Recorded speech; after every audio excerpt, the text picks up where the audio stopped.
Students, आज से हम क्लास 10 के पहले टॉपिक पर बात करेंगे। आप लगातार हमारे साथ जुड़े रहिए और 10th की पूरे क्वेश्चंस करने के लिए, हर टॉपिक के बारे में जानकारी के लिए पहली वीडियो पहले लेक्चर से आप ऐड रहेंगे तो आपको पूरे नोट्स कंप्लीट हो जाएंगे और आपके बेहतरीन तरीके से मैथ भी कंप्लीट हो जाएगी। हमने इसमें पहला टॉपिक हम ले रहे हैं आपका वास्तविक संख्या। वास्तविक संख्याओं में और भी संख्याएं होती हैं, तो हम पहले उसकी डिटेल निकालेंगे, इसके बाद में वास्तविक संख्याओं के बारे में आपको बताया जाएगा। तो पहला हमने इसमें लिया है आपका पूर्ण संख्या। पूर्ण संख्या वह होती है जो 0 से स्टार्ट होती है और अनंत तक जाती है। इसमें लिखा है 0, 1, 2, 3 ... इन्फिनिटी। दूसरा नंबर आता है आपका सम संख्या। आप जानते होंगे सम संख्या वह होती है जो 2 से विभाजित होती है। इसमें आप लिख सकते हैं आपका 2, 4, 6 ... इन्फिनिटी। ये भी आपकी अनंत तक जाती है। तीसरा है आपका विषम संख्या। विषम संख्या वह होती है जो 2 से विभाजित ना हो, यानी 2 से आप भाग देंगे तो उसका शेषफल आपको प्राप्त होगा। इसमें आप लिखेंगे 3, 5, 7 ... इसके बाद में लिखा है अभाज्य संख्या। अभाज्य संख्या वह होती है जिसके केवल और केवल 2 गुणनखंड होते हैं, जिसमें एक वो स्वयं होती है और दूसरा 1। अगर जिस संख्या के 3 गुणनखंड होते हैं उसे हम अभाज्य नहीं कहते हैं। कई लोग इसमें मिसप्रिंटिंग करते हैं जिसमें 1 आपका अभाज्य संख्या नहीं होता है। क्यों नहीं होता है? क्योंकि 1 का जो अभाज्य गुणनखंड है वो 1 प्राप्त होता है, बल्कि कंडीशन जो बताई गई वो 2 होना चाहिए, इसलिए 1 अभाज्य नहीं होती है। 2 से स्टार्ट होता है, 2 अभाज्य संख्या है। 3, 5, 7 और इन्फिनिटी तक जाते हैं। इसके बाद में नेक्स्ट संख्या ली हमने परमेय संख्या। परमेय संख्या वह संख्या होती है जिसे हम भिन्नात्मक रूप में लिख सकें, यानी अंश बटे हर के रूप में लिख सकें। कंडीशन होनी चाहिए जो आप P/Q लिखोगे, इसका Q is not equal to 0।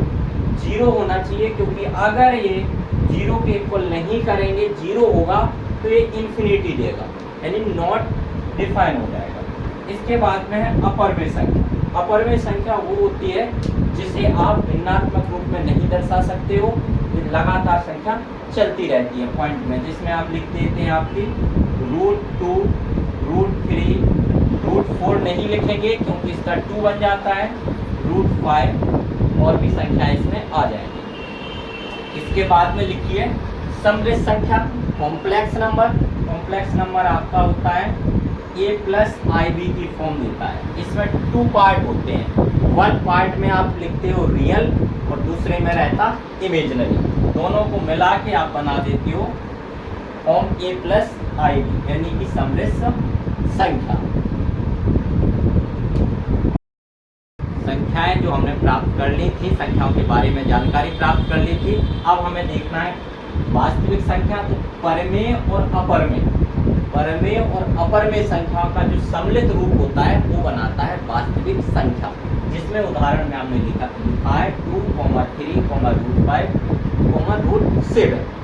अब इसमें वास्तविक संख्याओं में आपके टॉपिक में क्या आपका आएगा बोर्ड एग्जाम की दृष्टि से, क्या महत्वपूर्ण है, तो इसमें हम देखते हैं कि आप यूक्लिड विभाजन प्रेम का, यानी कि इसके बारे में छोटी क्लासेस में आपने एक फॉर्मूला पढ़ा होगा, भाज्य बराबर भाजक इंटू भागफल प्लस शेषफल। इसको हम समझ सकते हैं, यहाँ लिखेंगे 2/5, सबसे छोटा लिया है बात, इसमें हम कर लेंगे 2 × 2 = 4, यानी कि आपका जो भाज्य है, भाज्य क्या माना जाएगा 5, भाजक क्या रहेगा 2, भागफल क्या रहेगा 2, शेषफल क्या रहेगा 1, टोटल मिला के 5 = 5। ये प्रूव करता है कि आपका फॉर्मूला सही है। आपको पता ही होगा ये भाज्य होता है जिसमें भाग आपका भाग देना है, भाजक जो होता है जिससे भाग देना है, और आपके द्वारा जो फल प्राप्त हो रहा है भागफल की दृष्टि हो जाएगी, और नीचे शेषफल आपका माने जाता है।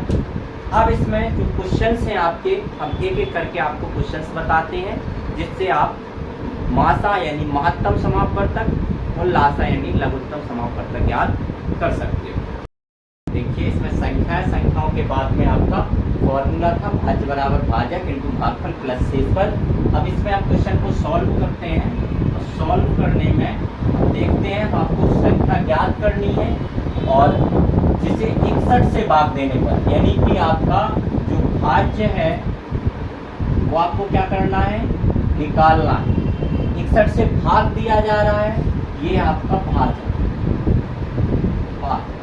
यानी इससे भाग दिया जा रहा है, जिसमें भाग दिया जा रहा है वो भाज्य कहलाता है। भागफल है आपका, भागफल है आपका 37 और शेषफल क्या दिया है आपका, शेषफल है आपका 50। फॉर्मूला हम लगा देंगे, भाज्य बराबर भाजक इंटू भागफल प्लस शेषफल। अब वैल्यू इसमें रखेंगे, तो भाज निकालना है, भाजक 61 37 प्लस 50, मल्टीप्लाई कराओगे, मल्टीप्लाई हो जाएगा 2257 प्लस 50, इसका टोटल कर लोगे ये हो जाएगा आपका 227। ये निकली आपकी वह संख्या जिसमें आप 61 से भाग दे रहे हो, तो आपको शेषफल 15 प्राप्त हो रहा है। इस क्वेश्चन में हम देखेंगे आपको ज्ञात क्या करना है, मासा यानी मात्रम समापवर्ग।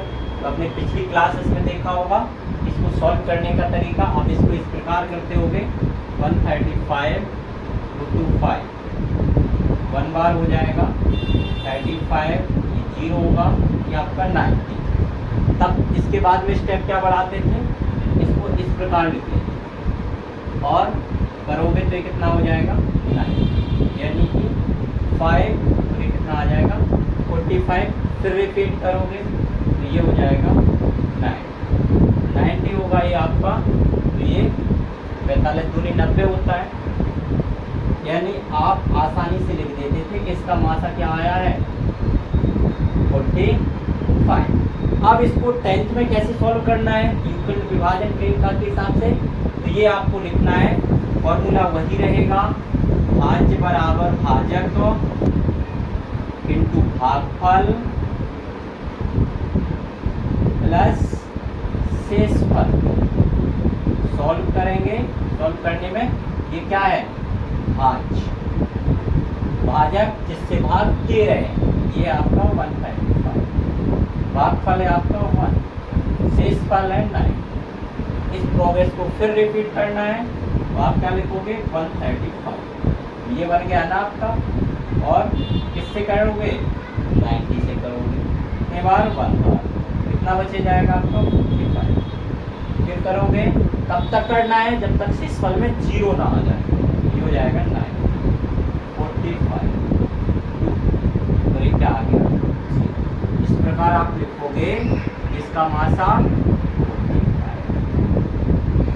तब आपको और भी क्वेश्चंस जो होंगे जो बोर्ड में आएंगे आपके, आपको आसानी से इसी प्रोग्रेस द्वारा सॉल्व कर देना है, वो आपके मासा आपको प्राप्त हो जाएगा।